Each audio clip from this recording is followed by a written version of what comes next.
Hello, my name is Saber, and I've been playing Magic for almost as long as the game has existed. I started playing about a little after a year after the game came out in 1994, and every time I go to a pre-release, I like to look over a very special subset of cards, and these are the cards that function as wraths, killing large numbers of creatures, or other permanents in formats where those are more relevant, such as artifacts on Mirrodin.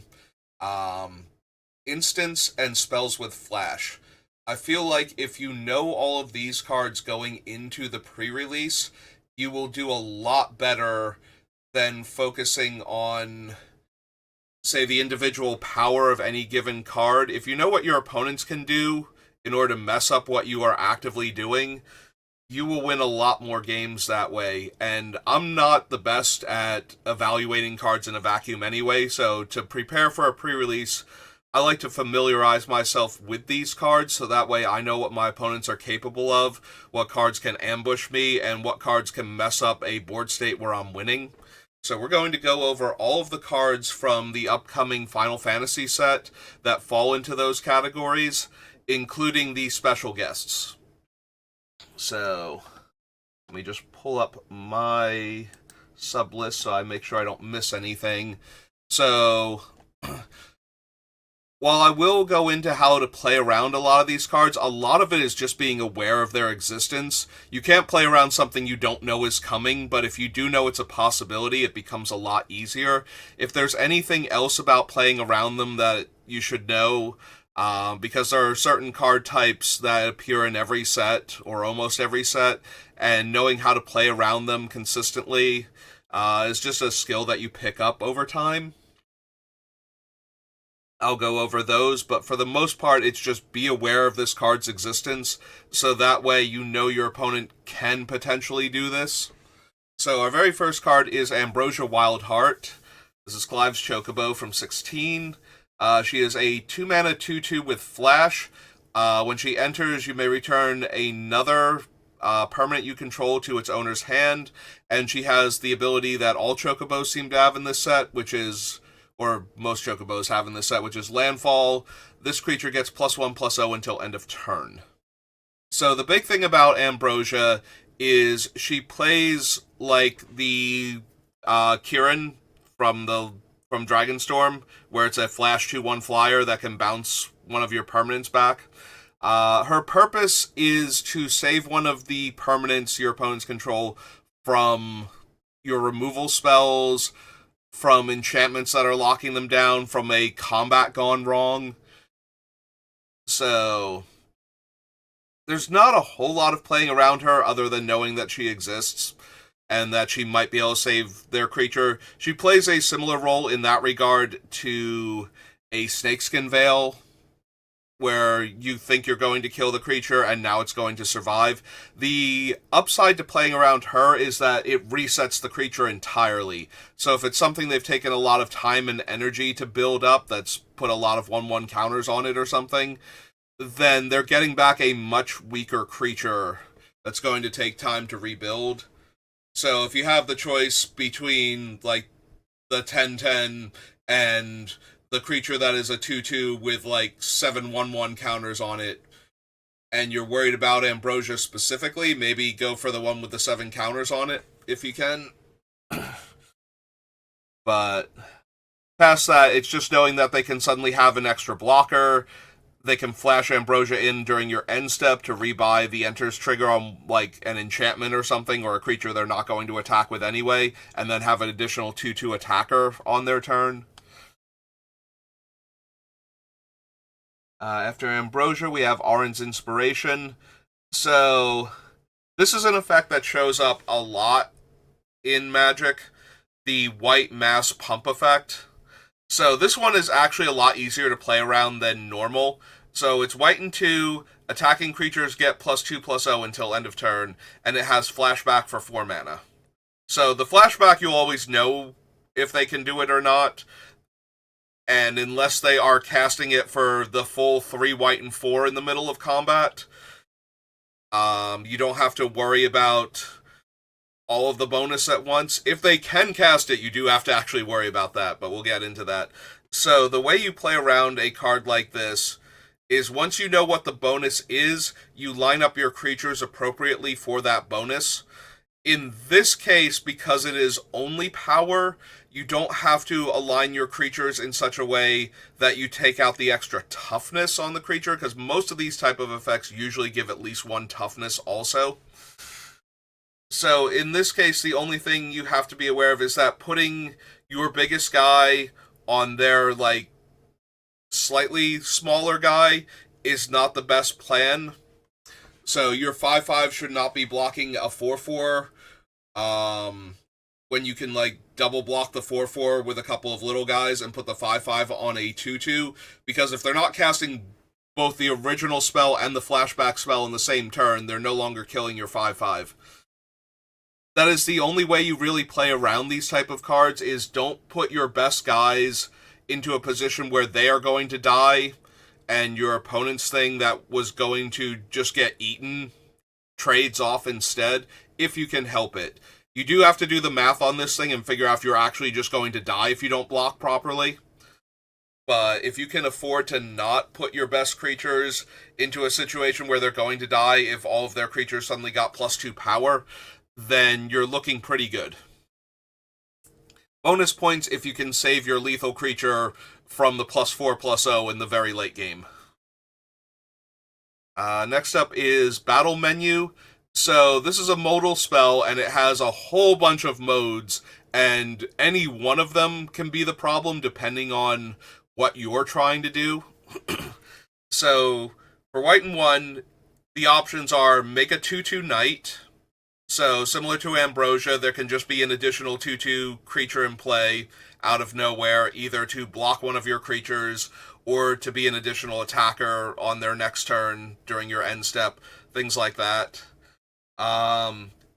It can give a creature +0/+4 until end of turn, which allows it to survive combats where the creature's power, where both creatures were going to trade. It can also let it survive removal spells that are based on damage or negative power and toughness that aren't overkill, and we'll get to that card. The third mode is to destroy a creature with power 4 or greater. This one you can't really play around. Removal, you just have to know what the cost on their removal spells are and if there are any restrictions. So that way you don't play into removal that you don't have to. This one, though, just straight up kills a large creature, so the only thing you can do to play around that is to not buff your creature's power when you think they have this and you don't need to.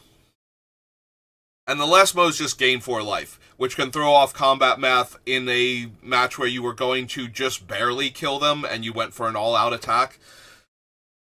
Now, granted, most of the other modes on here will also stop a lot of that, but just in case it's a flyer and you're leaving yourself dead on board by attacking with your flying creatures and they can't block flyers, and now they're going to gain 4 life and not die, you need to be aware that that one is an option also.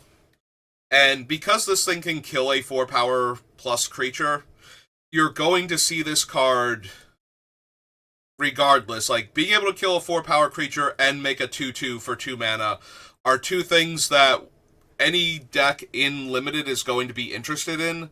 So you're going to play against Battle Menu at least some amount of the time.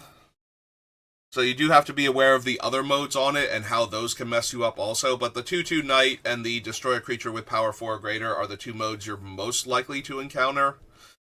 But the other two, while situational, are still going to be relevant. So you do have to be aware of all of the modes on that one.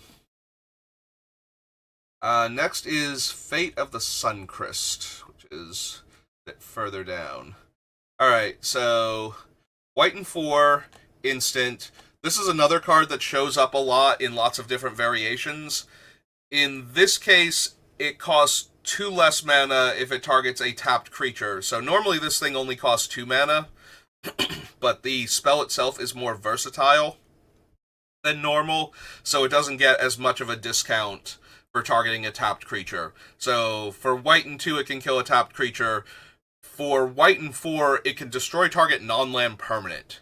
Normally this spell destroys any creature and you get a 3 mana rebate on the casting cost if you're killing a tapped creature, but since it targets any permanent, well, any non-land permanent, you get to kill the creature for 3 mana instead.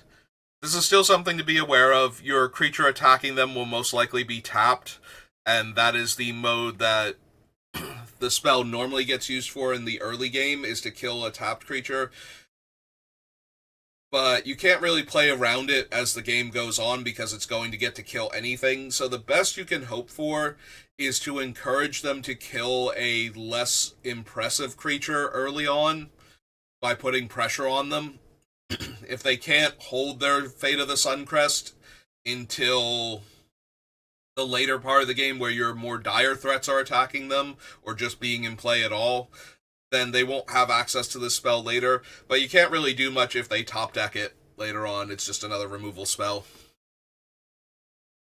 Next up is Mughals Valor, and this one's incredibly backbreaking. So the only question is going to be, can you play around it? So this is a 5 mana instant, and for each creature the caster controls, they make a 1/2 Mughal token with lifelink. Then creatures they control gain indestructible until end of turn. This is going to win them any combat they are involved in. In order to play around this card, you have to take into account if their creatures were indestructible, and also if they had a bunch of extra 1/2s to block with. This thing is very nearly fatal on attacks every single time. If you go for an all-out attack, you are most likely going to lose a decent chunk of your creatures, and they are going to gain life, and they're not going to lose their creatures. So the way you play around this card is to not leave yourself dead on board to it if they survive, and not to attack into it when they're holding up the mana if you can't do anything else about it right now. You want them to not be able to use this thing to maximum efficiency, and to be forced to either cast it out just to put a whole lot of bodies on the table with lifelink, or to cast it when they don't have enough bodies on the table to make a bunch of 1/2 lifelinks matter. That's going to be very difficult. The more time they have to build out their board, the more devastating this card is going to get. And you can't really do much about it other than kill their creatures in response. And the worst part is you can't kill their creatures ahead of time either. If you're just going to go for a big blowout by killing one of their creatures, that creature gaining indestructible and suddenly being surrounded by an army of Mughals that you have to worry about is probably going to be enough to get you killed. This is a rare, so you're not going to encounter it as much, but it is a very devastating rare to play into. So you have to be aware of this one, because this is one of those ones, well, how do I lose on this board? The answer is probably a card like this. So if you know your opponent can suddenly put down 4 1/2 blockers with lifelink, and none of their creatures are going to die, then you have to do your combat math based around that. The one thing I will say is, if this card is going to kill you anyway, if them having it means that you're going to lose, even if you don't attack into them, because they're just going to have a bunch of extra bodies and they're going to be able to attack you now for lethal, then you can't play around it. Playing around cards, some people get locked into the idea of playing around the card to the point where they lose because they played around it when they couldn't have beaten it anyway.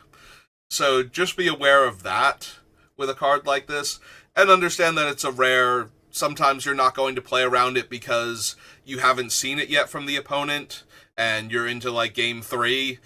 So while being aware of this card's existence is the only thing you can really do to help yourself, there's not a whole lot you can do if they haven't drawn it for 2 games and you suddenly get ambushed by it at the end of game 3. But knowing that this thing is a possibility in best of 1 or in the first game or 2, and that you don't have to get killed by it sometimes, is the only thing that's going to up your win percentage against this card. Is to know that it's a possibility and to not get completely blown out by it. Next up is Restoration Magic. So this is part of a group of tiered spells. Tiered spells work similar to modal spells with a bit of spree from Outlaws of Thunder Junction thrown in. So notably, you can only cast one version of the spell. So for Restoration Magic, you're going to choose one, and you have to pay the additional cost for that spell in order to cast it. So for 1 white mana and 0 additional mana, you get Cure, which is target permanent gains hexproof and indestructible until end of turn. For white and 1, you get target permanent gains hexproof and indestructible until end of turn, you gain 3 life. And for 2 white and 3, you get permanents you control gain hexproof and indestructible until end of turn, gain 6 life. So very similar to Mughals Valor, except this one is an uncommon. While this isn't going to give your opponent like 4 or 5 extra blockers depending on their board state, it's still going to gain them a ton of life, and it's still going to make all of their things indestructible. So this one being an uncommon, if you're playing around Mughals Valor to not die, you're playing around this one also to not die. You know, to not leave your board state all tapped out because you thought you were getting a lethal attack in, and now you're very much not. So this one is going to be about as difficult to play around too. Like all of their permanents suddenly becoming indestructible and them gaining 6 life. The only benefit is they're not also adding extra power to the board to deal extra damage to your creatures that were attacking, so you have a bit more of an idea of what you're going to lose if they break this card out. But yeah, this one's going to be ugly. It's also the 1 mana trick that saves a creature from targeted removal.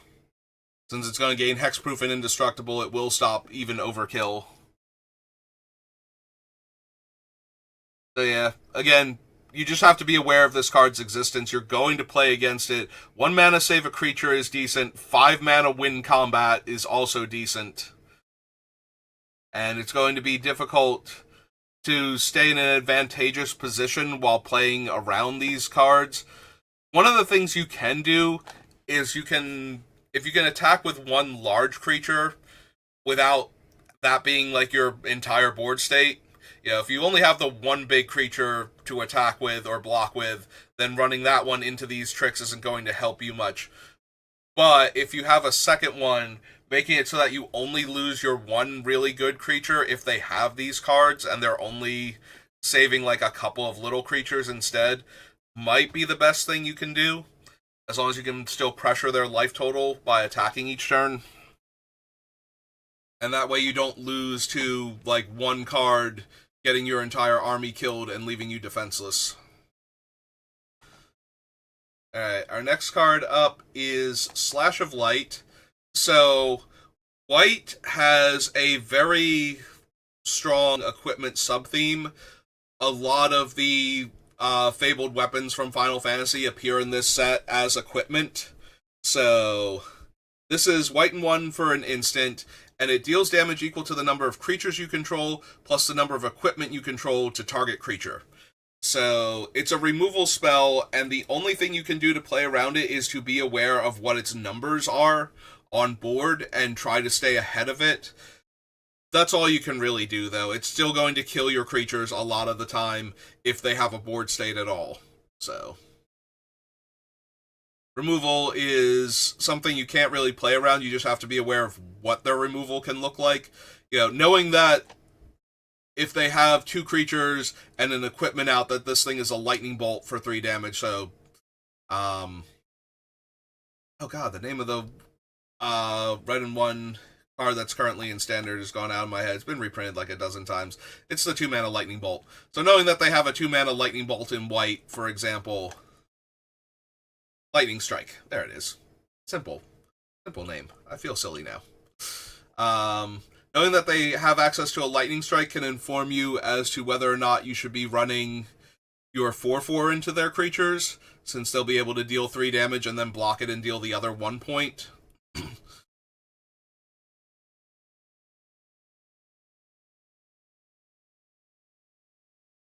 See, our next card is Ultima. So this is our White Wrath. This one throws in destroying all artifacts in addition to destroying all creatures. It also ends the turn.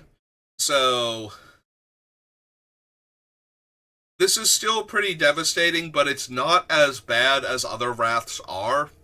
So one of the biggest problems with a Wrath is your opponent kills all of your things and then gets to start deploying all the cards that they had stored in their hand because they knew the Wrath was coming.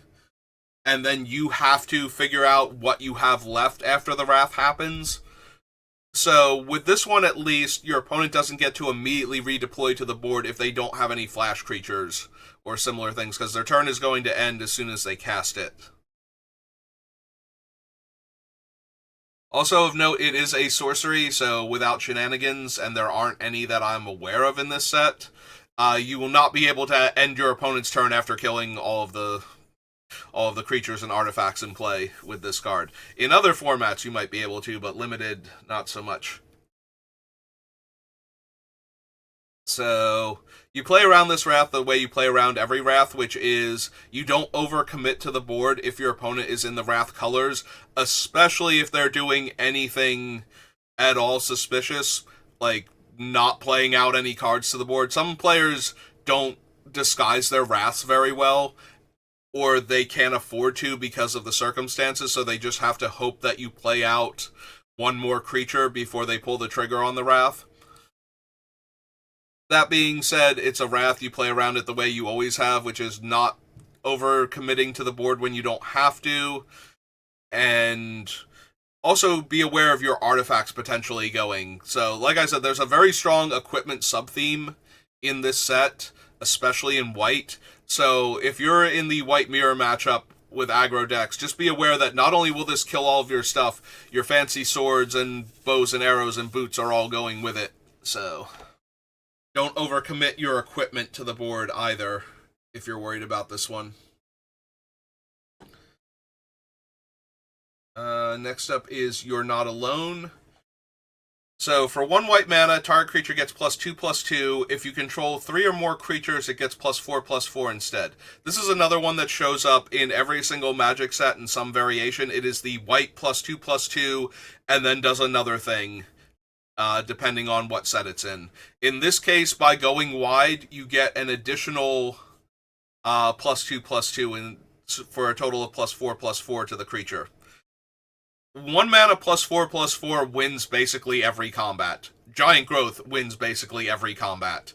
So just be aware of this card, that you're going to get blown out by it if they have a lot of creatures in play.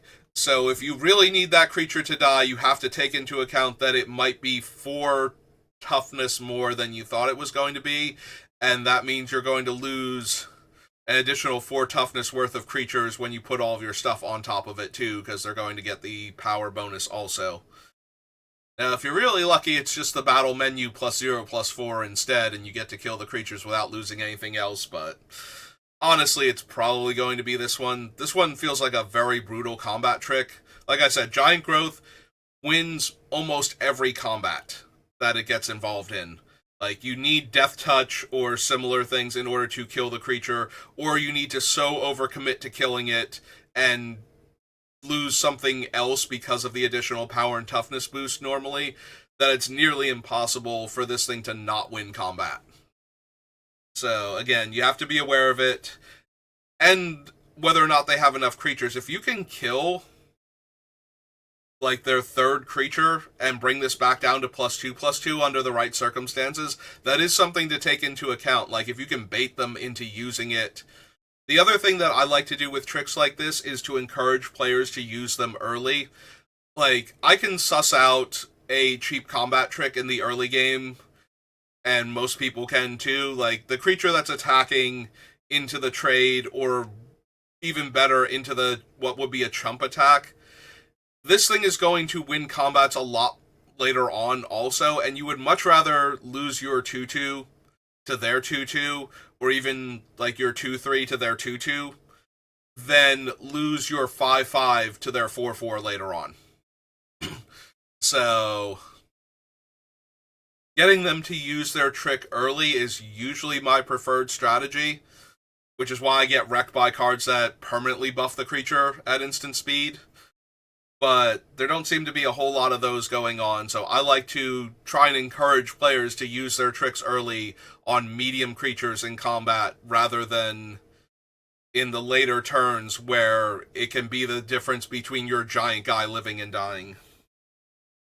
Alright, so that is all of the white spells that are on the regular sheet. There is a bonus sheet, though, of special guests that use the concept artwork from these various Final Fantasy games to basically do cameos of old Magic cards. So, for example, the Hero of Light here is Adelaine, Resplendent Cathar. So, if we look over here, Blessings of the Oracle is actually a Chroma's Will. So, Chroma's Will is a card from Commander Legends originally. So, notably, you're not going to be able to choose both modes because there are no commanders in normal limited Magic. But your opponent will still get to choose one of these two modes, and both of them are incredibly brutal. The first one is very combat focused. It gives all of their creatures flying, vigilance, and double strike until end of turn. That's going to kill you. There is almost no stopping a card other than a fog effect or all of your creatures suddenly gaining reach that is going to save you from all of your opponent's creatures suddenly getting up into the air and gaining double strike. Hush up, thing. You are interrupting my stream, and I do not get to edit very well around these things. Very annoyed now. I want to get this thing out as soon as possible, and it will take additional hours just to edit out that little blip. So I apologize. The second mode is creatures you control gain lifelink, indestructible, and protection from each color until end of turn. So the first one is incredibly strong offense, giving them flying and double strike. The other one is incredibly strong defense, giving them lifelink and indestructible and protection. But notice that it is also protection from all colors, which means it makes all of their creatures unblockable to your non-colorless creatures. So, while the first mode is basically unbeatable, the second mode is also unbeatable if you are at a lower enough life total. Double Strike is going to make it so high life totals don't really matter either, but protection from all colors means that you're just not able to block with almost anything. There are a handful of artifact creatures and 2 colorless creatures in the set. This thing is going to kill you, and there's not a whole lot you can do about it. Flying and double strike, or protection from all colors, means that you're just going to take infinite damage from this card. This is a savage beating. So, being aware of it is going to help you win, like, that tiny percentage of games where knowing it's a potential and could be coming just lets you do something else to not die, put a little bit more pressure on them so that they die a turn before they can do this, or so that they have to pop it for lifelink before it's lethal in order to save themselves. But it's still insanely brutal. There's not a whole lot of wiggle room with this card. I have not played against it since the Commander Masters, or Commander Legends rather, limited format, but the only thing that really saved me from this card is that there were multiple opponents for the person that cast this card to have to deal with. That's not going to come up here. You are very likely going to die to this thing. And I apologize. But yes, if there is anything you can do to put enough pressure on them when you think it's this card or you know it's in their deck to try and stop them from getting into a position where this card is lethal, do your best. So that is a Chroma's Will. Stroke of Midnight is also in here. It's this one, Memories of Nibelheim. So, Stroke of Midnight is destroy target non-land permanent, and its controller makes a 1/1 white human creature token. While this card is not particularly strong in limited, it's a lot better in constructed formats. Like, you will see this thing a lot in Commander because giving the opponent a 1/1 creature for their insane permanent is always great in formats like that. In limited, giving your opponent a replacement for their dead permanent, even a minor thing like a 1/1, is actually a lot more detrimental because a lot of things are closer in limited. The power level of individual cards is not as high. So while there will definitely be cards where a 1/1 white human creature token is infinitely better for you than their best permanent, it's still a creature that can attack and block and do other things, benefit from all these other cards, be an additional creature for their one thing to count for the amount of damage it's dealing or the amount of Moogles that they're making. You're still going to play against this card, but it's a removal spell. So you can't really play around it. It's just nice that it's going to give you the additional 1/1. So, because that is not nothing in limited the way it would be in a lot of other formats.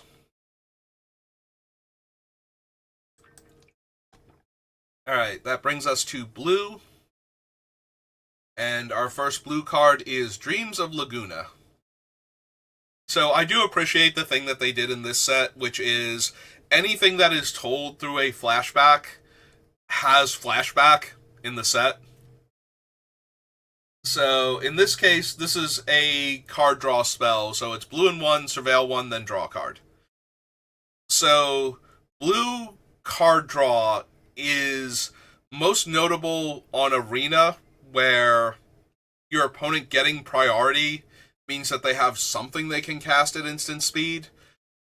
Knowing what the card draw spells are in blue means you can know if that's what's holding priority sometimes, as opposed to other things.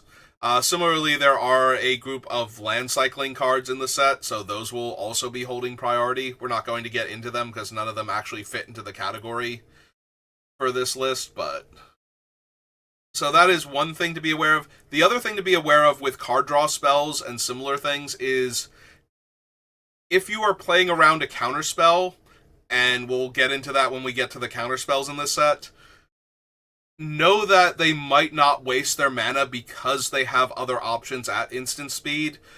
And even card draw, which isn't adding to the board, can still get them something for their mana without having it go fully to waste if you're playing around their counterspells properly. So just be aware that that is an option for them.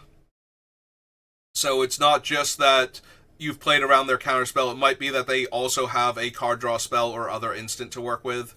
We'll get into that when we get to the counterspells and how to play around them. Next up is not Reject, Eject. Sorry, Reject is from Strixhaven. Eject is from this set, and for blue and 3, this spell can't be countered. Return target non-land permanent to owner's hand, draw a card. So for blue and 2, you used to be able to bounce a creature and draw a card. For the extra 1 mana this picks up, can't be countered and bounces a non-land permanent. So this functions a lot like removal in that you need to know that your attacker or blocker might suddenly go away. Past that, there's not a whole lot of playing around this card. It's interaction. It's pseudo removal. It's a tempo play, but it's still removal in that regard. So, you know, your double block is now a single block, and your one blocker is dying. That sort of thing. Next, we get to blues tiered spell. Most of the colors, I think, only have one of these, but I believe red has 2 of them. So, blue's tiered spell is Ice Magic. So, for blue and 1, you return target creature to owner's hand. So, basically, same mentality as Eject up here, except that it's cheaper and doesn't draw the card and isn't uncounterable, but, you know, it's still going to tempo play, remove an attacker or blocker from combat, or stop the utility creature with a tap activated ability from functioning a little while longer, and waste your mana. At the second tier, so blue and 3, target creature's owner puts it on their choice of the top or bottom of their library. This is another card that shows up every single set So, for 4 mana, you either have to redraw your creature or they have effectively killed your creature, but it is your choice. As long as it's not a token. If it's a token, they have just killed it. But that was true of the first mode also. So, if you put the card on the bottom, then that card is effectively gone forever. And if you put the card on top, you do get to redraw it, but it wastes one of your draw steps. So for 4 mana, it essentially puts you down a card. It does guarantee that you'll redraw the same creature, but you actually had to spend one of your card draws to get that creature back. So in that way, it's kind of like a mini time walk in that it undid one of your things and forced you to miss out on a new draw step. So, and then we get to the last mode, which is 2 blue and 6. Target creature's owner shuffles it into their library. So at this point, this is essentially a blue creature removal spell. Yes, there is always the chance that your opponent will draw it again in time for it to be relevant, but blue doesn't normally get straight up kill this creature removal spells. So even this has to be taken into account as it's going to get rid of your creature and you might not ever see it again. Now, granted, it's very expensive, so there's no real playing around it. It's just removal that your opponent might have access to. But even the other modes are going to make your creature wander off at inopportune times, so. Alright, our next card, and I'm going to butcher this character's name because I do not play 14, and I've heard it pronounced once because my brother did, and I asked him, I believe it's Louiso's sacrifice. Hopefully I got that close at least, and I apologize if you play Final Fantasy XIV and I just destroyed your ears by butchering the twins' grandfather's name according to the lore. Yeah, I have played other games where characters from multiple Final Fantasies appear, so I'm not completely ignorant of the characters from 11 and 14. But I have not actually played 11 or 14. MMOs are not my thing. So it starts off as 1 blue, and it's important to know if your opponent can cast it for 1 blue or not. So, as an additional cost to cast the spell, the caster either has to sacrifice a legendary creature or pay 2 additional mana. Obviously, there are infinite named creatures in this set because every playable character and major villain and whatnot that got a card in this set is a legendary creature. So there are tons of them running around. Your opponent might be able to cast this for blue mana like 80% of the time. It's just in the early game they're going to struggle to cast this for 1 blue mana. So most likely they will have to pay 2 in the early game, but after that, if it's really that important, they will probably be able to cast this for 1 blue. This is counter target activated ability, triggered ability, or non-creature spell. So it's a negate that's either 3 mana or blue and sacrifice a legendary creature. And while both of those don't sound great, there are a lot of incredibly powerful vehicles, equipment, and, just instants and sorceries that are going to be running around. So this thing is going to be a factor. It is a rare, so you're not going to get ambushed by it too much. But the fact that it is only a single blue under extreme circumstances means that there is no real playing around it. Leaving up a single blue is not that difficult compared to leaving up 2 blue or blue and X that we'll see later on. So this thing is going to counter the non-creature spell, or in some cases the activated or triggered ability, which there are a bunch of very powerful ones in this set that eat up a ton of mana. There are the transformations for a lot of the boss enemies as legendary creatures in the gold section. Things like Ultimecia, who has a time walk effect attached to her. Garland coming back as Chaos. Things like that. So being able to spend a single blue mana to undo the 7+ mana that your opponent just spent to try and transform one of these cards into their final boss mode is going to be huge. That is eating up their entire turn and leaving their creature stuck in its original mode. And a bunch of them actually tap to transform. We've got Jill over here who turns into her Shiva mode. Who, if you counter that, it not only stops her from being flipped face up as Shiva, it also leaves her tapped on the battlefield. So she's not even an attacker or blocker anymore for a turn cycle. So that's an important aspect to know about Luis's sacrifice here. So just be aware of that your opponent might be able to stop your incredible Doomsday plan for a single blue mana. It is a rare, and it's not going to come up that often, but it's not entirely unplayable either. And there are a lot of big, splashy things you can do with activated abilities, triggered abilities, and of course, just the non-creature spells that are really powerful. So you might run into this card if it's in your opponent's pool. Next up is Magic Damper.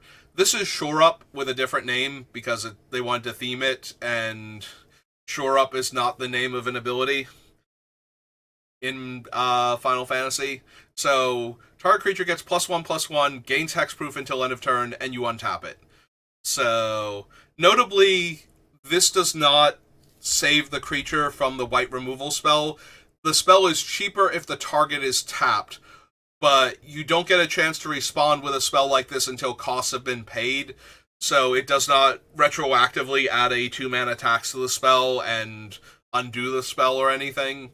So you can't actually do anything with that for newer players. Again, 1 mana is very easy to leave up, so just be aware that your best creature or their best creature might be safe from your removal spell if this is in their hand. There are a few cards like this. We've already seen the white one and the blue one, and I'm pretty sure there's a green one also that will pseudo Snakeskin Veil your creature. We'll have to double check, but there are a lot of ways to save your creature from targeted removal in this set. And there's a bunch of target removal that would normally kill creatures through things like Indestructible, but we're throwing around a lot of hexproof into these. So for 1 mana, you will be able to save your creature from removal spells in this set. So be aware of that your plan to use a removal spell. I've been using removal spells a lot more lately in Limited on my turn when the opponent is tapped out, rather than waiting for their turn, just because of things like in Dragonstorm of Tarkir, just so I don't have to worry about a Snakeskin Veil or a Dispelling Exhale or something. So I expect that trend to continue in Final Fantasy, because there are a lot of cards like that.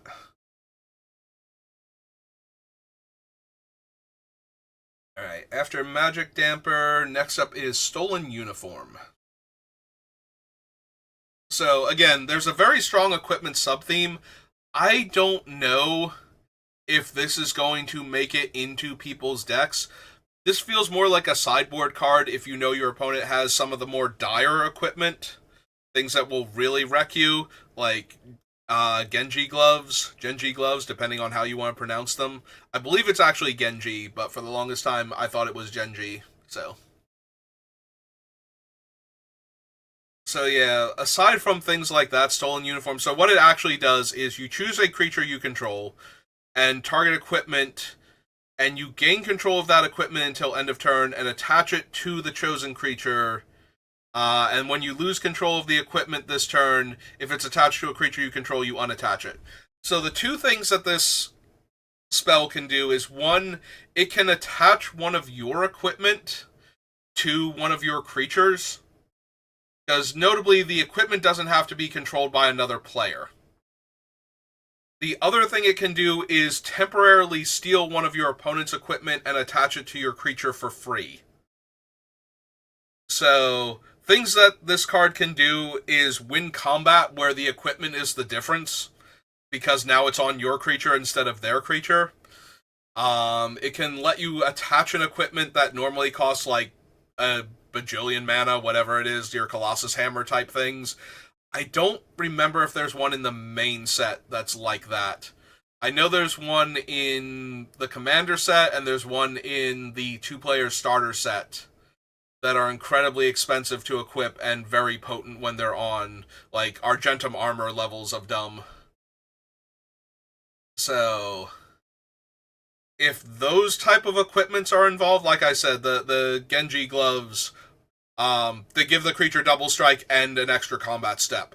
So, those can be incredibly potent. So, taking something like that away from the creature and getting to block and kill it in combat, and then it's dead so it doesn't get to attack again, is still pretty okay, but I'm not sure that it's worth a card in your deck.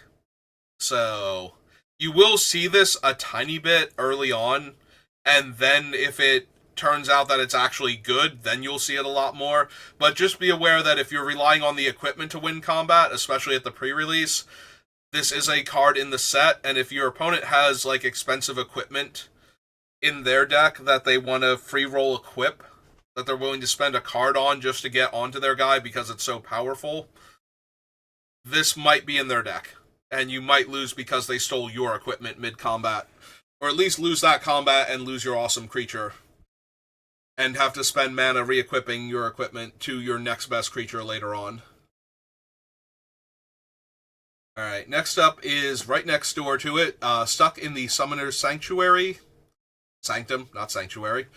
So this is blue and 2. This is blue's traditional creature removal spell.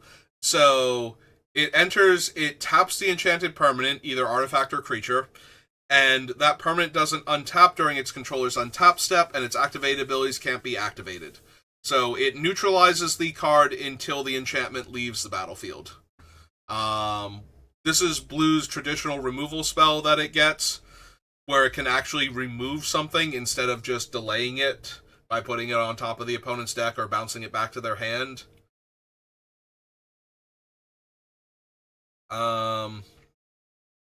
There's not a whole lot of play around it. Just, like all removal, you just have to be aware of what your opponent can do, and in this case, it's tapping down the creature. The upside to this is that they can't remove it from combat with this.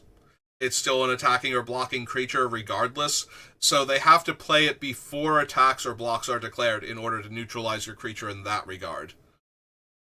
Ooh, excuse me. Next up is Summon Leviathan. So, when Leviathan enters, it gets its first chapter, and its first chapter is to return each creature that isn't a Kraken, Leviathan, Merfolk, or Octopus, or Serpent to its owner's hand. I almost missed one there. Thank goodness. So, it's a 6-mana 6/6 that probably just bounced the entire rest of the board, as far as creatures go. So, and your opponent technically is the first one to rebuild, although they will have already spent 6 of their mana, so it's unlikely that they'll be able to redeploy, but it's okay. They have a 6/6 Ward 2 in addition to having bounced your entire board in order to make room for it. So, similar to a Wrath, but not quite as potent, but you do have to be aware of it because all of your creatures can suddenly wander off, and you'll have to redeploy all of them, and there'll be a 6/6 in your way in the meantime. Let's see. After that, our next card up is Swallowed by Leviathan. So choose target spell. Surveil 2, then the controller of the chosen spell has the spell countered, unless its controller pays 1 for each card in your graveyard. So notably, even with an empty graveyard, this is a very bad force spike, or very good depending on how bad the cards on top of your deck were and how much you needed to surveil them away. But it grows from there. So once the opponent has a fully stocked graveyard, this is straight up counterspell plus surveil 2. In the early game, it's probably still going to be counterspell plus surveil 2 because you're not going to have the extra mana lying around. So I said this before, we're going to talk about this. So the way that you play around counter spells is twofold. The first mode is to waste their mana. If you have board position and your opponent doesn't, and they leave up mana for counter spells, then you don't play into them. You wait, you try and cast instants on their turn to make them either have to cast their counter spells on their turn anyway and use up their mana, or let your instant speed spells resolve, in which case, when you go to your turn, you just pass again. Or you play your worst cards into them to force them to counter spells that are less than ideal.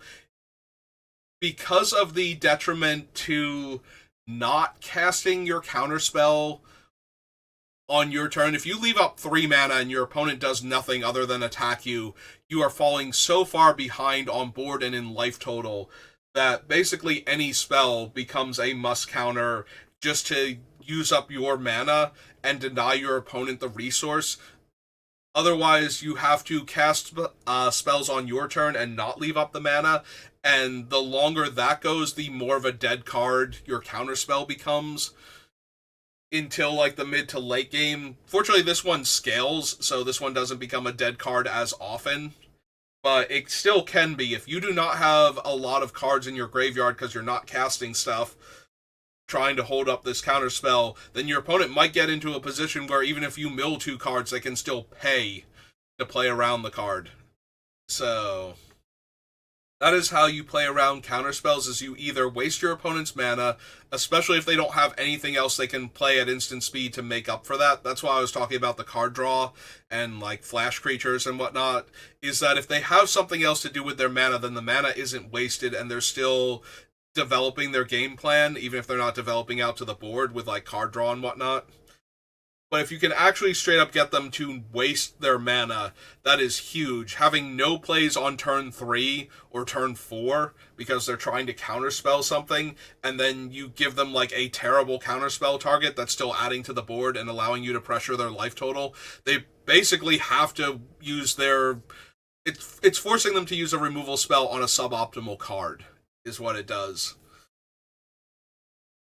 Which is why counterspells usually don't get a ton of play. Dispelling Exhale is one of the major bucks in that trend because not only was the early game not as important, so you didn't have to counterspell or leave up the mana for counterspell in order to get your value out of it. The amount of mana it required them to pay when you had a dragon meant that it was still a live counterspell through most of the game for a very convenient blue and 1, where a true counterspell is usually 2 blue, and sometimes, like in Modern Magic, it's usually 2 blue and 1 or more. So getting to counters, like a real counterspell for 2 mana, was huge in a format with a lot of bomby spells. So that brings us to Syncopate, which plays a lot like the alternate blue counterspell from Dragonstorm. So Syncopate has been reprinted a few times. It is blue and X, counter the spell unless its controller pays X, and if a spell is countered this way, it's exiled instead of being put into the graveyard. There are a bunch of flashback spells in this set, and some graveyard recursion, so exiling the spell is definitely a decent rider to have on it. Syncopate, for blue and 1, it counters the spell if your opponent is tapped out. So playing around Syncopate means that you don't play your best spell on curve if they're holding up mana, because it might be, like, if they have access to 2 mana and one of it's blue, it might be Syncopate. If that's what you're playing around. If you're not playing around Syncopate, if that's not the most important card right now, if there's other things you're worried about, just be aware that if you don't have the extra mana available, your spell will get countered if they have it. So if you want to try and play around Syncopate, it works a lot like any other counterspell, except that the cost of your spells determines how well their Syncopate functions. So playing cheap spells means you might resolve it under Syncopate because they can't counter it. Playing more expensive spells means they might be forced to counter that spell instead of the best spell in your hand. And again, it's just playing around counter spells the way you normally would. But if Syncopate is not what you're worried about, then just be aware you might get got by it. If you're worried more about cards like Shore Up or something, where you might get Force Spiked. Alright, that brings us to Blue's contribution. So first up, Wild Rose Rebellion is Counterspell. So everything I said about Syncopate and Swallowed by Leviathan holds true for Counterspell also. The fact that it is double blue makes it a little bit harder to cast consistently in the early game if you're not mono blue. But past that, it's a lot easier to leave up 2 mana than it is to leave up 3 or X, depending on how much X needs to be. Next up is Zonde is Venser, and Venser is 2 blue and 2 for a legendary human wizard with flash. When he enters the battlefield, you return target spell or permanent to its owner's hand. Notably, Venser is from the earlier days in Magic. He can, in fact, bounce a land, which can set your opponent back big on tempo. So, Venser is one of those cards that is the most problematic to play around as far as counterspells go. He does not straight up counter the spell, but because he returns it from the stack to its owner's hand, he gets around can't be countered. Since he's not actually countering the spell, he's just stopping it from resolving, which is a functional distinction as far as cards like this go, but from an effect standpoint, it is remanded. The spell is countered and back in the opponent's hand. But if your opponent tries to play around it by not casting things into him, you can still deploy him and bounce their permanent from play instead, and now they've wasted their mana if they don't have a flash play, and they don't have the permanent in play, and even if they didn't cast anything and they haven't cast anything, sending one of their lands back to their hand is incredibly brutal. So there's not a whole lot of playing around Venser. He's going to get you, it's just how badly is he going to get you. You want Venser to ideally be a tempo play to bounce your guy that you're just going to redeploy, or to bounce a less important spell. You don't want Venser to make your creature disappear in the middle of a double block, or to make your pump spell go away and now you're not dealing lethal damage anymore. That sort of thing. You want Venser to have to bounce something where you have time to redeploy it and it's not the end of the game because that happened to you. Next up is Brainstorm. Brainstorm is kind of really bad in Limited. The reason why Brainstorm took so long to catch on in Magic is because you need ways to shuffle away the cards that you don't want on top of your deck. Otherwise, you get what's called Brainstorm Lock, where you know you're drawing cards that aren't helping for the next couple turns. Like, if you draw 3 cards because you have a bunch of land in your hand and you put 2 land back on top of your library, if you can't shuffle your deck afterwards, you're drawing those 2 land again anyway. Like, you got to spells that were underneath those lands, so that's helpful, but your next 2 draw steps are still dead. So, opponents playing Brainstorm, if they don't have a shuffle effect, they might be under the misconception that Brainstorm is good in a vacuum, where Brainstorm is actually at its best in formats where you have a lot of shuffle effects, or can otherwise manipulate the top of your deck. To the Crystal Tower is Cryptic Command. So, Cryptic Command is one of the most brutal counterspells ever printed. The only thing about it is triple blue and 1. This is not something that you can just leave up all of the time. You might not even have it to leave up, but if you are a very blue heavy deck or a mono blue deck, Cryptic Command, so the modes on Cryptic Command mean that it's never a dead card. Very similar to Venser, it's going to do something and it's going to be brutal. So its modes are counter target spell. You get to choose 2, by the way. This is one of the original commands, and this is where the idea that commands let you choose 2 came from. So, counter target spell, return target permanent to owner's hand. Again, this is an older card. It does not care. It will bounce a land. Tap all creatures your opponents control and draw a card. Some combination of these two abilities from this list of 4 are going to kill you if this spell gets cast. Losing your spell while it's on the stack and suddenly not having any blockers or being able to attack with your creatures is a huge problem. Having all of your creatures get tapped down and like a powerful artifact or enchantment wandering off, or just your land going back to your hand, probably gets you killed, because now you have no blockers, and your best thing just wandered off. Um, Bouncing a permanent and drawing a card, like, that's the Serpent thing, except that it can also bounce lands if you're, if you're behind on board and you played like a top land, like one of the villages, and your opponent goes, oh, well, you didn't do anything, so now I have the option of, like, bouncing your land and drawing a card. Like, that's the best case scenario, actually, for this card, as far as that's the least brutal thing that they can do.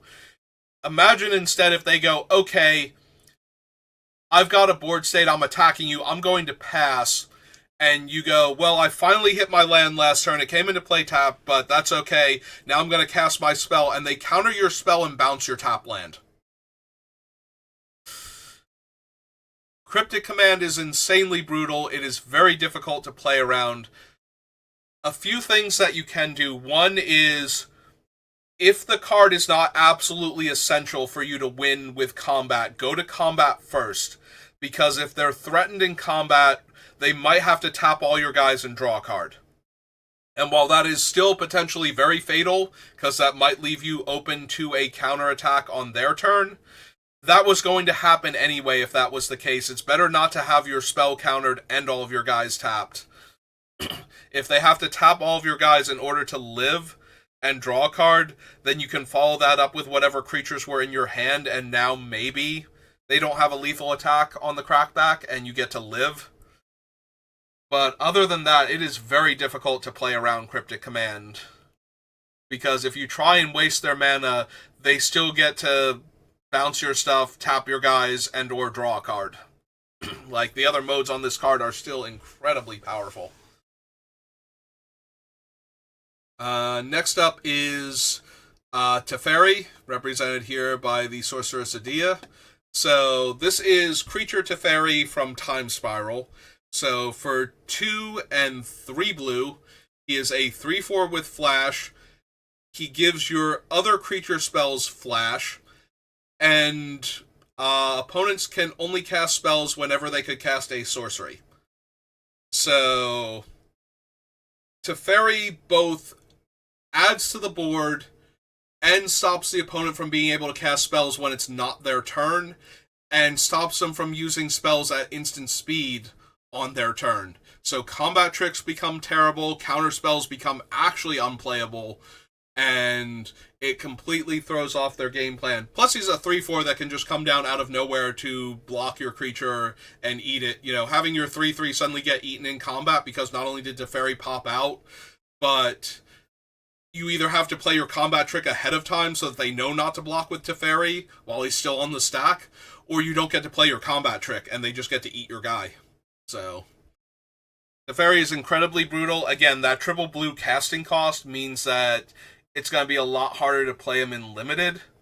But if your opponent has a very heavy blue commitment, you have to be worried about both Cryptic Command and Teferi as their triple blue instant speed fancy card that they got. So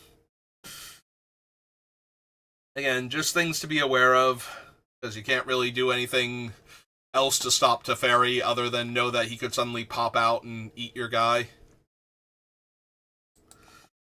Alright, that brings us to black, and our first black card is Fight On,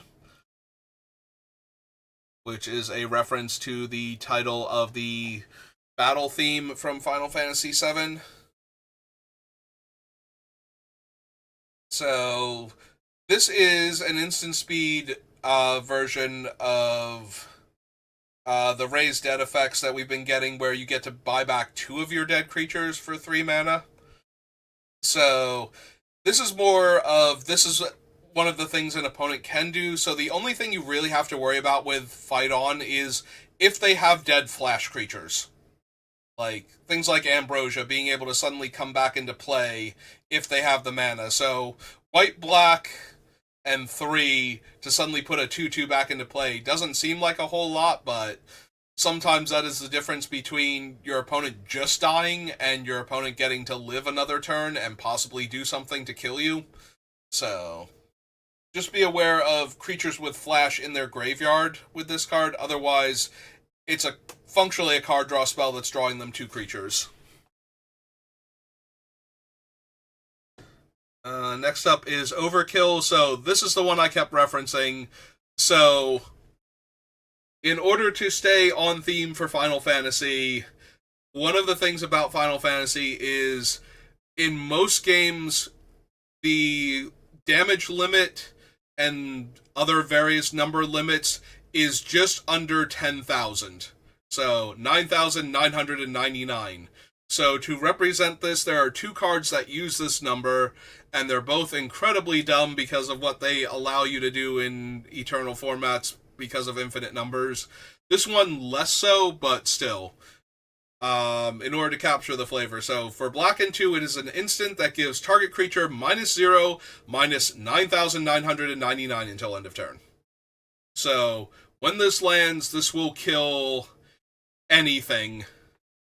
There is not a creature in Magic that naturally has this much toughness, and any creature that has gotten this much toughness is going to have won the game anyway because this is part of some infinite combo. Like, this thing kills Yu-Gi-Oh! Monsters, for the most part.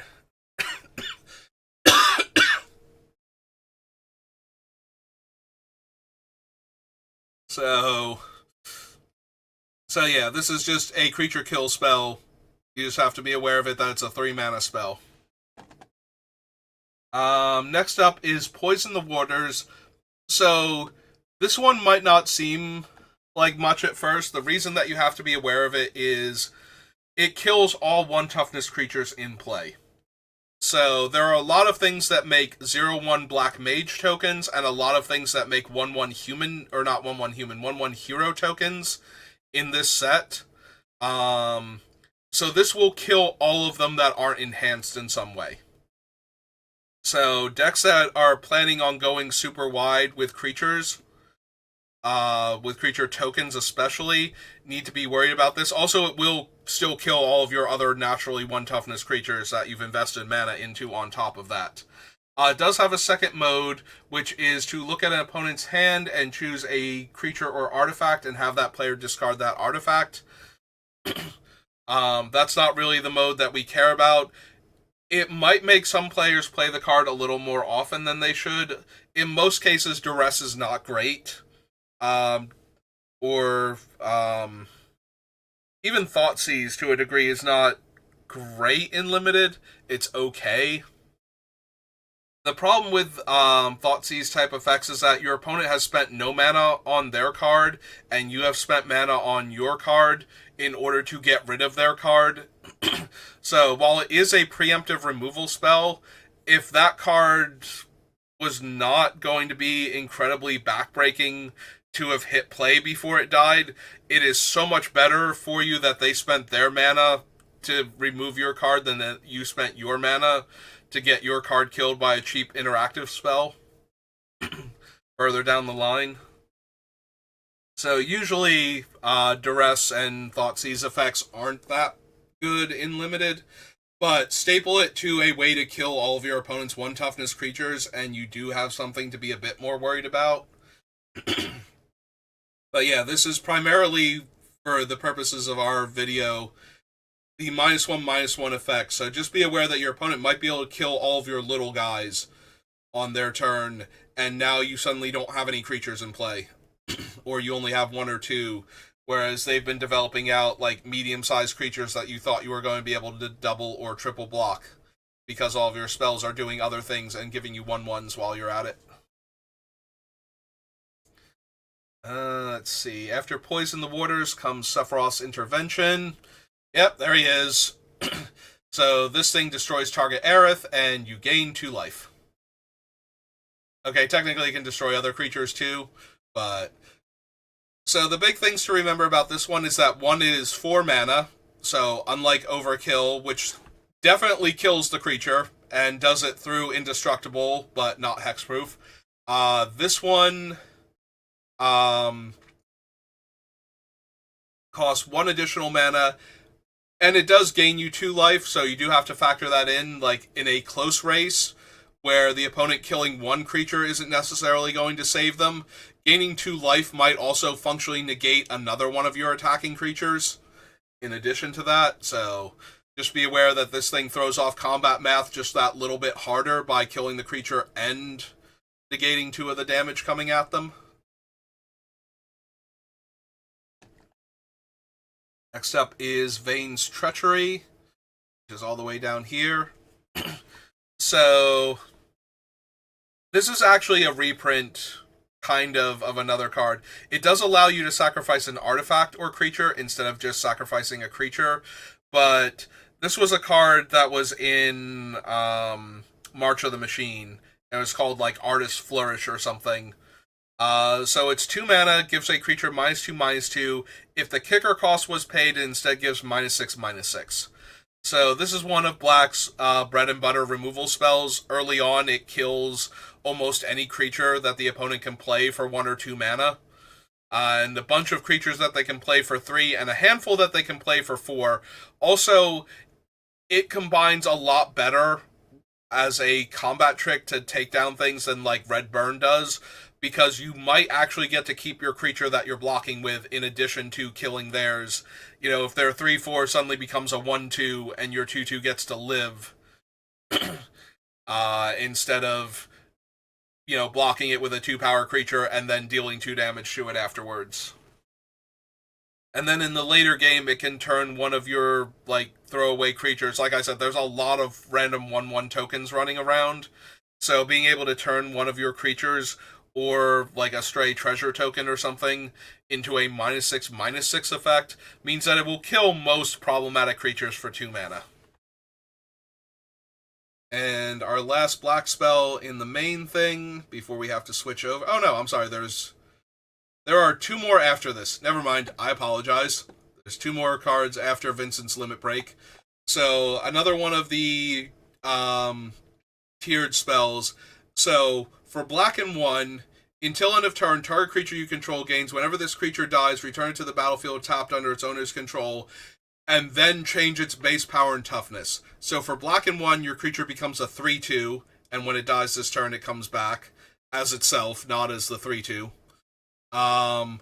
For black and 2, it becomes a 5/2 until end of turn, and for black and 4, it becomes a 7/2. So normally a spell like this would give something like Death Touch to the creature and then have it come back, or lifelink or something. In this case, it's just changing the creature's power and toughness. So the most notable thing about this is if you cast this on a small creature, this will actually enhance the creature to allow it to deal extra damage, as opposed to the normal version of this trick that gives Death Touch. So it's a very weird combat trick. It's also a very weird savior guy.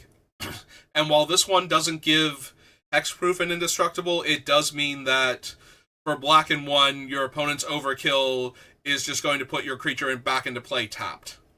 So again, we've had white and blue and now black all have ways to get around powerful creature removal for very low mana. So this is one of those things you have to be aware of when you're going in for the kill. At the very least, this one does tap the creature in order to save it, so the opponent might still be able to get in for lethal damage if your creature comes back tapped. But it's another way to save your best creature from removal. So yeah, our last 2 black cards actually are relevant for this list. So the first is Xenos Yai Galvis. Again, apologies if I'm butchering his name. So Xenos is 5 mana for a 4/4. When he enters, you choose a creature an opponent controls. And until end of turn, creatures that aren't Xenos or the chosen creature get -2/-2. So this will sweep the board of little creatures and almost all of the tokens. There are a few equipments that auto-attach to the creature that they've made, a la Living Weapon and for Mirrodin. There are ones that make a 1/1 and then automatically attach to the 1/1. but for the most part, they are going to die. Um, you do have to choose an opponent's creature to live through it if they have nothing but little creatures, but that's okay. I'm pretty sure all of their other creatures being dead at that point, and you having a 4/4 for 5 mana is going to be good enough. So yeah, he's a infest, but one of your opponent's creatures is definitely going to survive it. And then after that, he does other things, but that's not really the important part. The important part is all of your 1 and 2 toughness creatures might suddenly explode, and your one guy might not get -2/-2. But if he was, a 3/3 or better, that doesn't super matter a lot of the time. It does kill the opponent's creatures also that are little, but they know it's coming, so they'll know when it's best to use it. And our last card, and I don't know if you're ever going to run into this in Limited, it is 5 black mana, so if monocolor decks are a thing in Limited, maybe you'll see them, or if your opponent just happens to be in mono black. So this is Zodiark the Umbral God. It is a 5/5 indestructible, and when it enters, each player sacrifices half the non-god creatures they control of their choice rounded down. So the opponent will get to keep at least 1 creature. So if they have 2 creatures, if they have 1 creature in play, they don't lose anything. 2 creatures, they lose 1 creature. 3 creatures, they lose 1 creature. 4 creatures, they lose 2. Notably, this will also make the controller sacrifice half their non-god creatures, but it's their non-god creatures, so Zodiark is not included in that. So if they have Zodiark and another creature, they get to keep both of them. And they need to have 3 non-god creatures in play, or 2 non-god creatures in play in order to lose a creature. And then Zodiark gets counters whenever an opponent's creature is whenever any player sacrifices a creature, he gets a 1/1 counter. So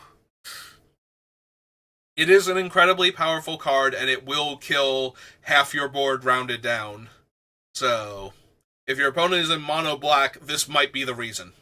It also might be that there was just a lot of good black cards available, and they didn't feel the need to dip into another color, but they are certainly getting this if this card is not worth money in paper, and they are absolutely getting it on Arena, because nobody is taking this card except the mono black player, and I don't think a table can support 2 mono black players. Alright, that brings us to the black spells. So, Dark Ritual is in the set. There's not a whole lot to be said about it. It is an instant, though, so just so you know, they might secretly have more mana than it looks like they do to cast a spell. But if that's the case, they're probably using this to accelerate a very powerful creature into play way ahead of schedule, not using it to ambush you by having only 1 mana and being able to cast a 4 mana removal spell. Or, I'm sorry, 2 mana and being able to cast a 4 mana removal spell. Or 1 mana to cast, like, Overkill or something. That's probably not what they're doing, but it could be. Also, speaking of killing a thing for only 1 mana, Fatal Push is in the set. So it can kill anything. It can kill any creature with mana value 2 or less, and if they lost a permanent this turn, it can kill a creature, kill a creature with mana value 4 or less. And Black-White has a sacrifice creatures or artifacts sub-theme going through it. So Battle on the Big Bridge here will most likely be able to kill any 4 or lower casting cost permanent. Well, creature, sorry. 4 or lower casting cost creature. So, again, it's removal. And the last black one that you need to be aware of is Deadly Dispute. So, for black and 1, as additional cost, sacrifice a creature or an artifact, draw 2 cards, and make a treasure token. So, this is one of those things where what's going to happen is you're going to try and kill your opponent's creature, and they're going to draw 2 cards and make a treasure token. Or they're going to just use this to sacrifice like a throwaway artifact or a creature in order to draw 2 cards, make a token, and trigger all their when they sacrifice a thing effects. And there will be a bunch of those. Like, Zodiark is not the only one. Like I said, White-Black has a sacrifice creature or artifact sub-theme going on, so they will have cards that care about that. like some amount of the time, if not all of the time. It's gonna feel like all of the time, because why are they playing all these cards if they don't have the payoffs for them? Alright, next up is red. Hopefully I will make it without losing my voice, because I'm already dying. Alright, so Coral Sword is up first. It is a card that you see a lot in other forms. The red +1 power and first strike trick. In this case, it is an equipment. It flashes in and equips to a creature when it comes in, and gives that creature first strike until end of turn. After that is a cheap power boost that can be moved around for a single mana. So, as a combat trick, it is +1/+0 and first strike for 1 red mana, and later on it's an equipment for all your things that care about having an artifact in play or an equipment attached or anything like that. So you're probably going to see this in decks that care about equipment anyway, because they need a critical mass of equipment, and sometimes they're just not going to have better options than to throw a Coral Sword in. So, in order to play around this card, if you think this is the card, you can waste the first strike on it by trading away your 2/2 for their effective bonus, but that still feels really bad compared to trading it for an actual combat trick that then is used up and is no longer on the board. The other way to play around this is, if you think this is the problem, is to block with your higher toughness creature, especially one that you don't mind if it's a burn spell instead afterwards. Like, if your opponent goes, oh, well, you blocked with that, so now I'm going to deal 2 damage to your creature instead and kill it after combat. Like, you just have to be aware that this is the possibility and that might still happen. So, if you want to try and bait it out that way, that is the best way to bait it out without getting your creature just straight up killed in combat, without them going down a card, because they'll have to use the burn spell also, and that will actually constitute using a card to kill your creature.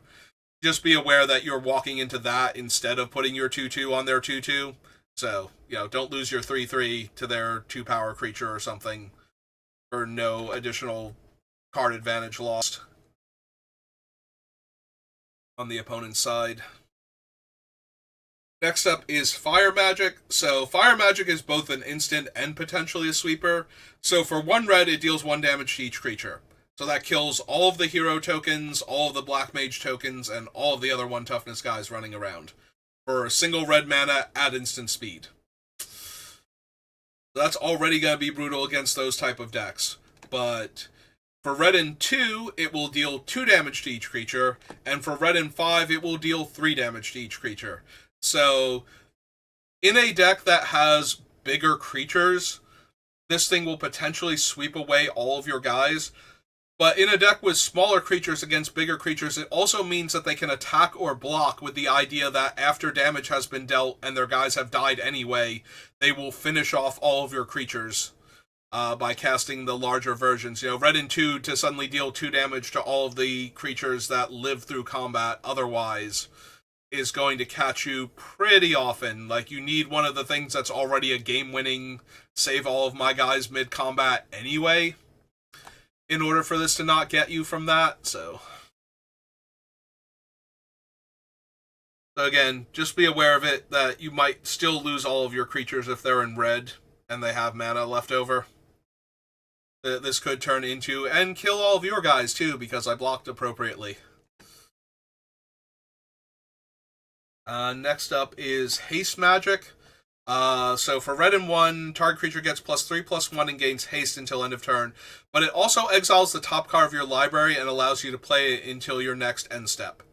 So this is one of those cards where it's doing a whole lot all at once. It can be a combat trick to save your guy in a close damage race. Where, your 4/4 gets into combat with their 4/4, and now your creature wins combat. And if you have mana left over, you might get a spell after that on top of winning combat. It also will allow you in a close damage race to give your creature haste and possibly draw another creature, or a burn spell, or a pump spell. So Haste Magic has a lot of applications. because of the card draw nature of it. Sometimes you're just going to play it in order to effectively draw a card and hope that that's the card you were looking for in order to win the game. So your opponent has a whole lot of options if you're facing down haste magic. In order to win combat, you have to have an additional power, but you're probably going to lose a much better creature because of that.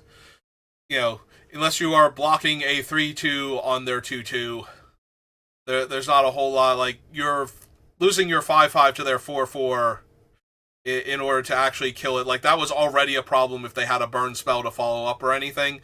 Losing your 6/6 or your 7/7 to their 4/4 is absolutely disgusting, though, given the amount of mana you probably invested in those creatures. So, just be aware of the massive power boost this gives, and that you only need one more toughness to kill it.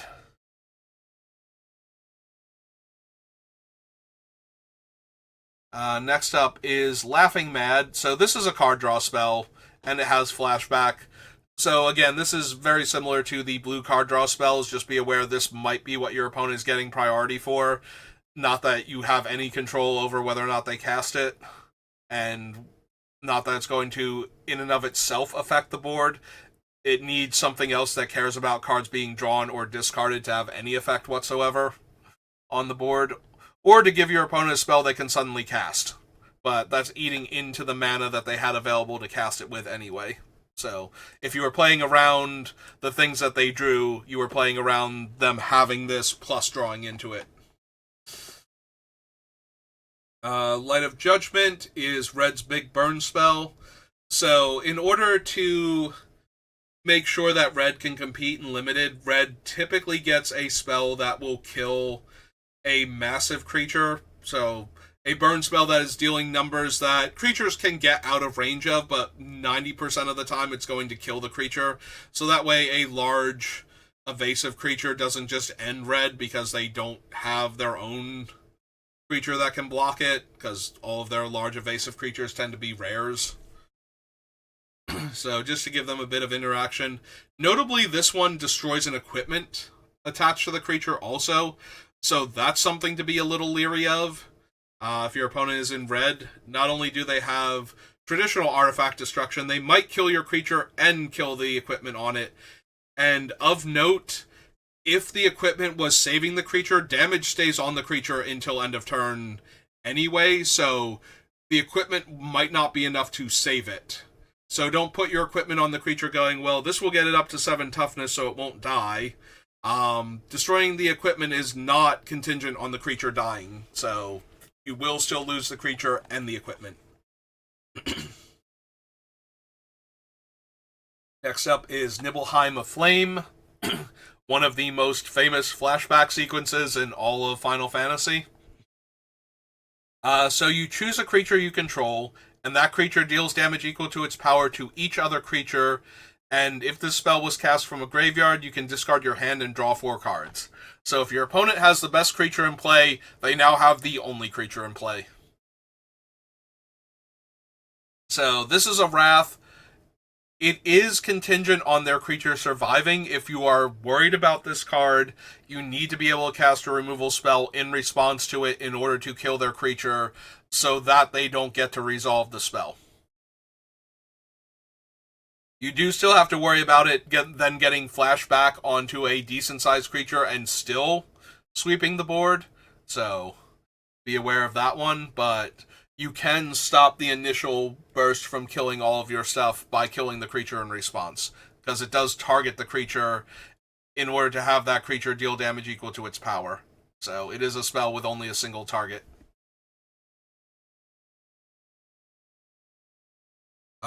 Opera Love Song is next. So this is a modal card that has 2 wildly disparate modes. We had a very similar effect in Dragonstorm, but it costs more mana, so this one does a little bit less. So for 1 in a red, you exile the top 2 cards of your library, and you may play those cards until your next end step, or 1 or 2 target creatures each get +2/+0.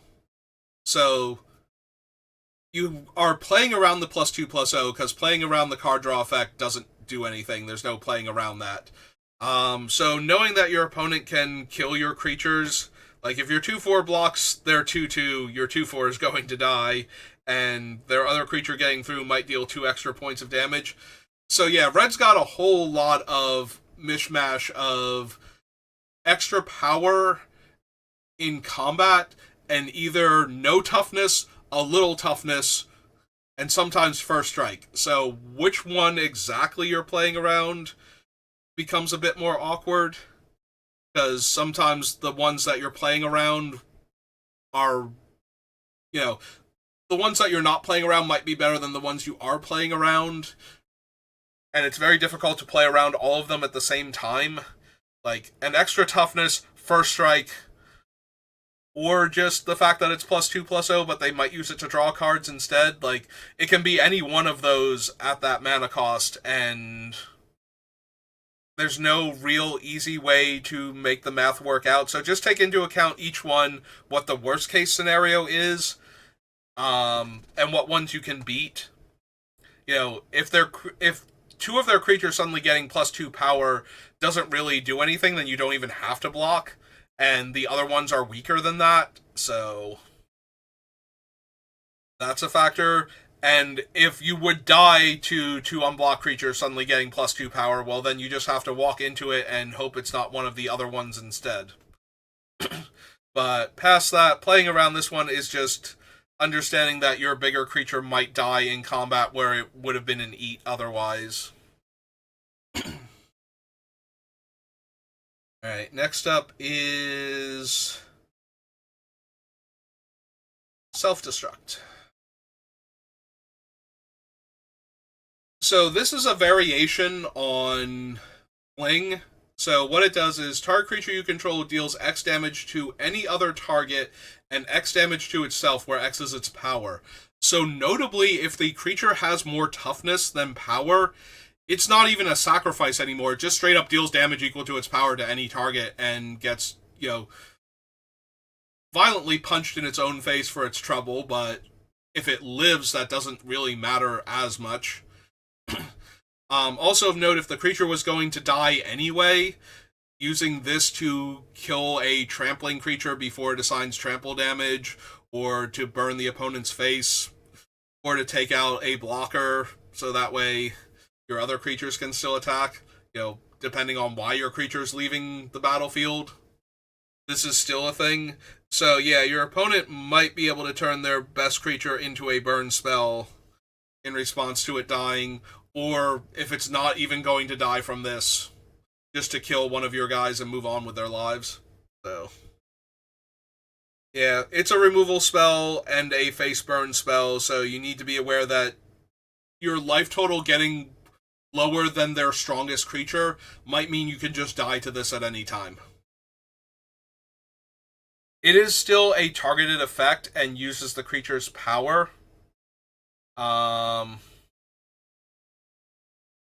So the problem is I don't think killing the creature in response does anything because it will use last known information and the other target will still be valid. Because it doesn't require the creature to deal damage to itself to deal damage equal to its power to another target. So yeah, it has two targets, so killing the creature in response is not going to save you. Because there are two targets for the spell, so all targets have to be invalid for the thing to not deal damage.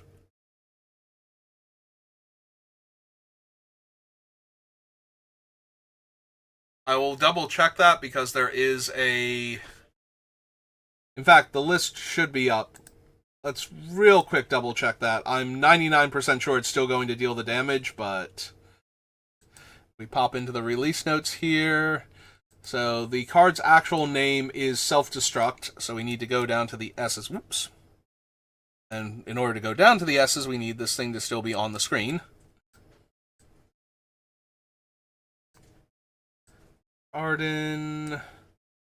Flash... Wow, the release notes are, like, infinite. Light of Destruction... P...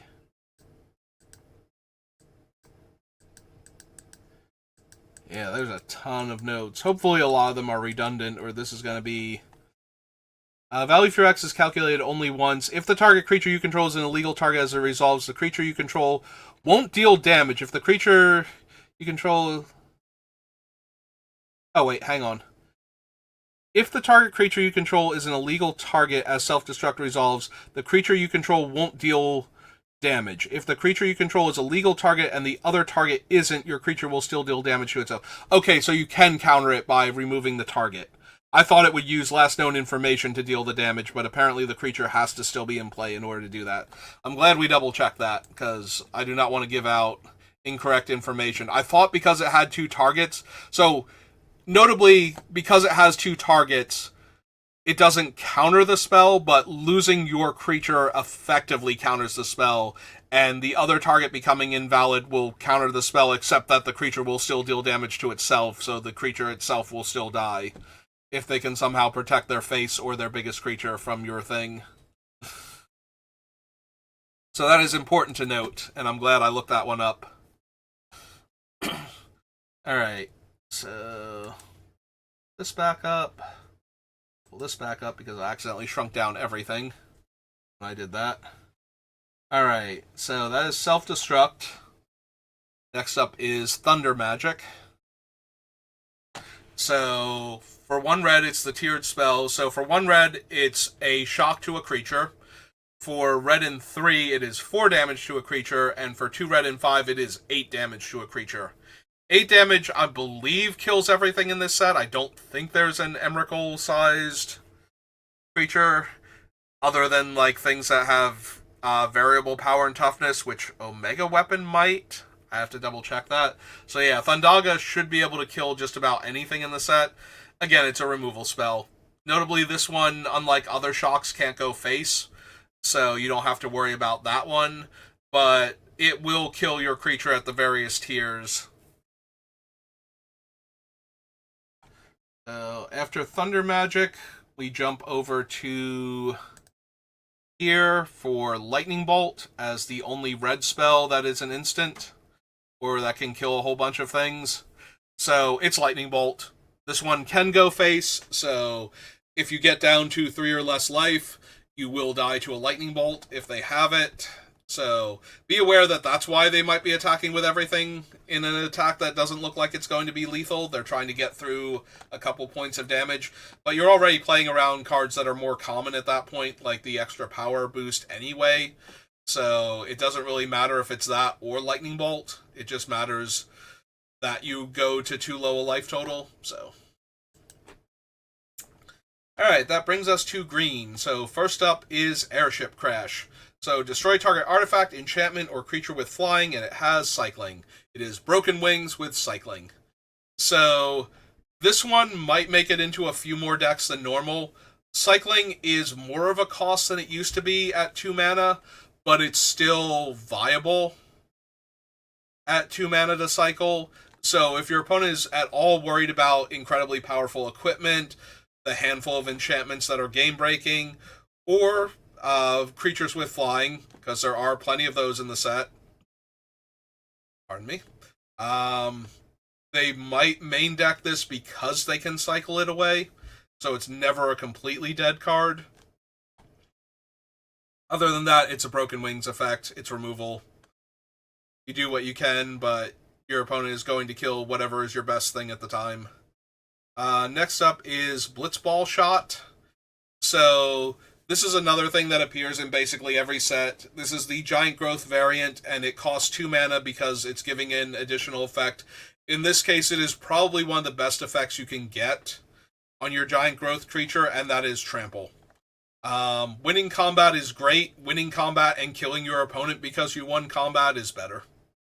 So keep in mind that your opponent's creature not only might get a huge power boost, but also suddenly gain trample in the middle of combat and make your blocks accordingly. Do your best to play around it when you're low on life, but there's going to be times where you just can't, and you have to hope they don't have it.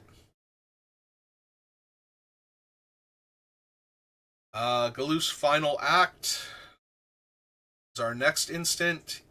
EFG. There we go.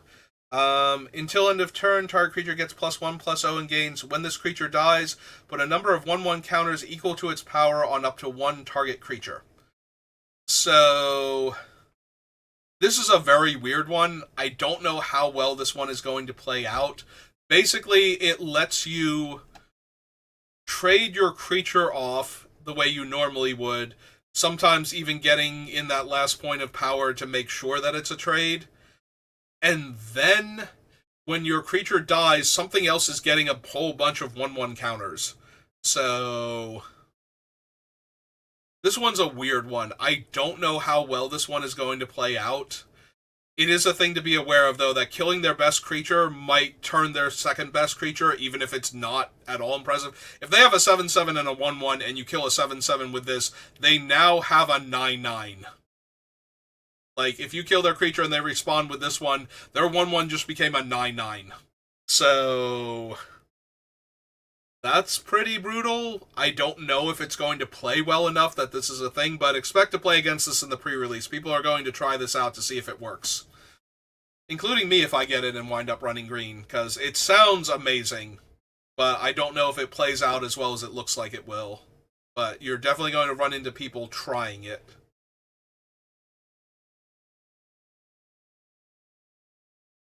Alright, so after Final Act comes Precious Wandering. This one I'm very excited to play with. I'm a little sad. It looks like it's an uncommon. Oh no, it is a common. I can see the little C there. Sorry, that looked very silvery. Alright, so this is one that I'm going to be very excited to play in all of my decks. If you've ever watched me draft, you know how much I love fixing. And this thing is fixing that sometimes randomly wins combat. So for green and 2, it is an instant. It searches your library for a basic land card or town, which is a subtype for all of the non-basic lands in this set, and puts it onto the battlefield tapped. Then shuffle. When you search your library this way, put a 1/1 counter on target creature you control.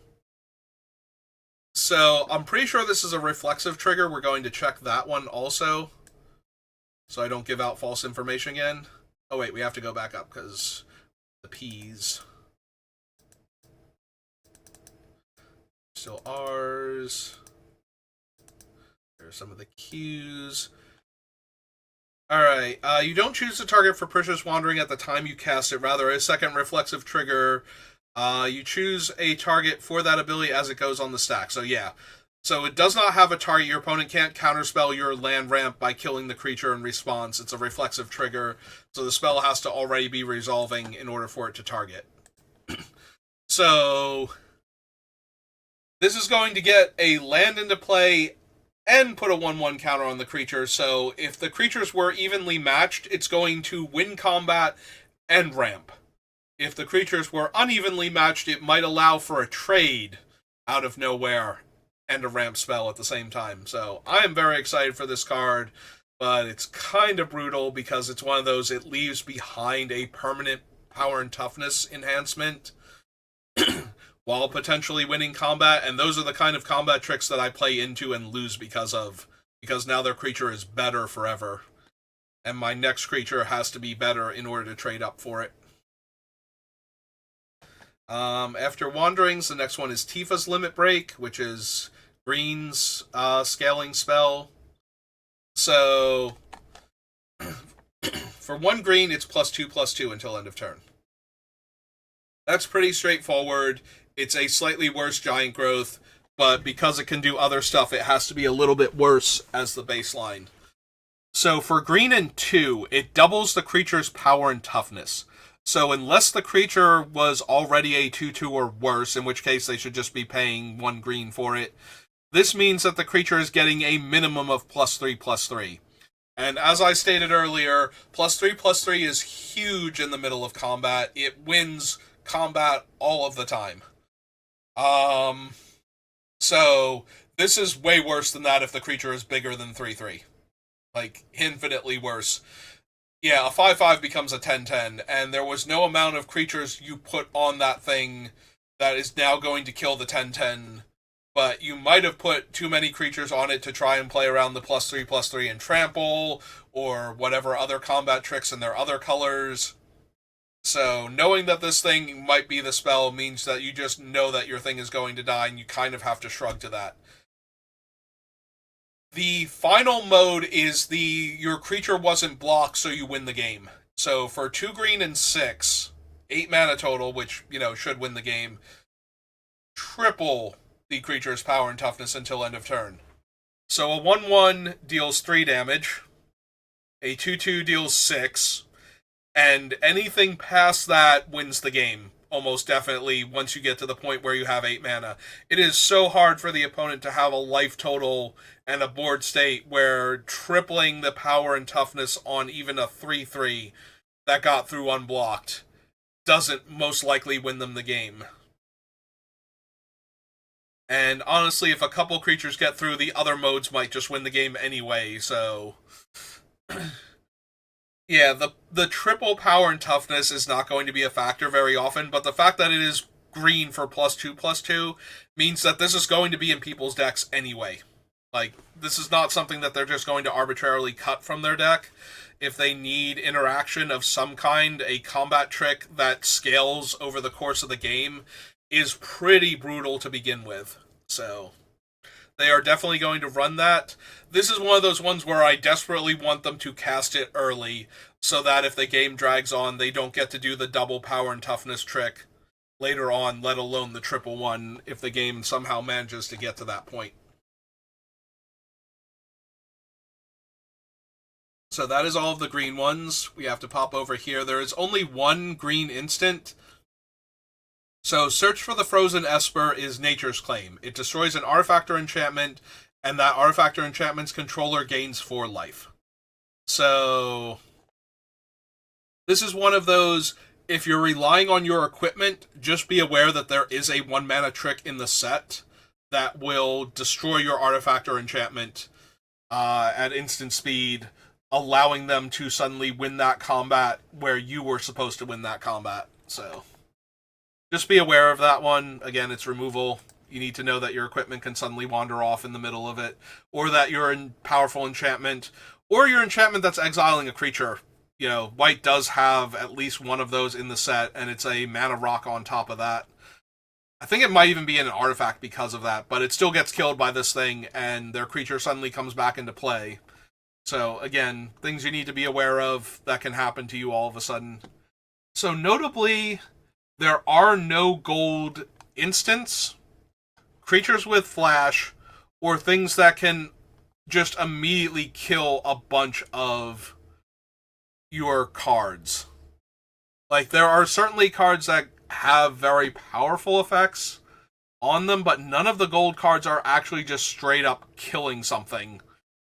Killing a lot of things, and none of them have flash. They all have to be cast at normal speed. So I was genuinely surprised by that.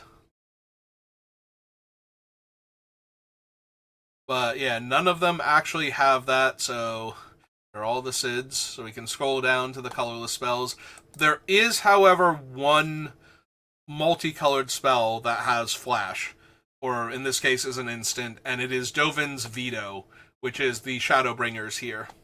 So Dovin's Veto is a negate that itself cannot be countered. Notably, we have what's his name in the set?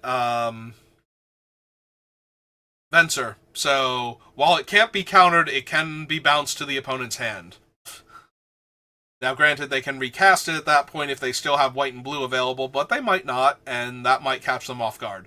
But anyway, it's a negate that you will not be able to interact with if you're running like Syncopate or Swallowed by Leviathan or something, so it's a counter spell that trumps your interaction. It's also a way to stop a target removal spell from killing a creature, but that it's a counter spell. It was going to be able to do that and a lot of other things too. So if we pop back over here, so big balmy uncommon, or not uncommon, big balmy colorless cards, but not necessarily instants or anything. So from artifacts, we have only the instant ramen. So instant ramen is 2 mana flash. It's a food. It draws you a card when it enters, and you can pay the 2 mana and tap and sacrifice it to gain 3 life. So it is an instant speed way to suddenly gain some life, which can throw off combat math in a close race, but other than that, not really doing anything. And our very last card that we do have to talk about is all the way down here in the land section. So one of the more exciting things from this set is that there is a cycle of lands that have adventure stapled to them. Only one of them is an instant, and that is Lindblum from Final Fantasy IX. So its adventure is the Mage Siege, and for Red and 2, it creates the 0/1 Black Wizard token that has the ability to deal a point of damage when you cast non-creature spells. So the biggest thing about this is that it is an instant speed way to put a creature into play that wasn't there otherwise, and sometimes even a random chump blocker is the difference between life and death. Also, they will be able to trigger all of their other black mages in play to deal damage, and then have an additional one in play to deal more damage to you. So they might flash this out at the end of the turn in order to get a creature. They might main phase it and then play it as their land for the turn. But if you are about to win combat and win the game because of that, just know that there might be another 0/1 that can suddenly spring into play. That might be the red card that they're holding back rather than a burn spell to kill one of your guys. So if you're playing around one of your guys suddenly not getting through for damage, you're probably playing around this also. But just be aware of it, because that is how they are going to ambush you. So yeah, that is all of the wrath effects, instants, and spells with flash in the set. There are a lot of them this time around. This is nearly a 2-hour video to cover all of them, but these are the cards that, if you don't know they're a possibility, you will just lose the game to them. But when you know what they are and what their casting costs are and what the options your opponents have to mess with what you're doing actually are, it becomes a lot easier to not lose to those cards. I've always found this to be one of the most helpful things I do for myself before pre-release, so I'm really hoping that also helps you. So thank you for watching, and I will see you next time. Have a good rest of your day.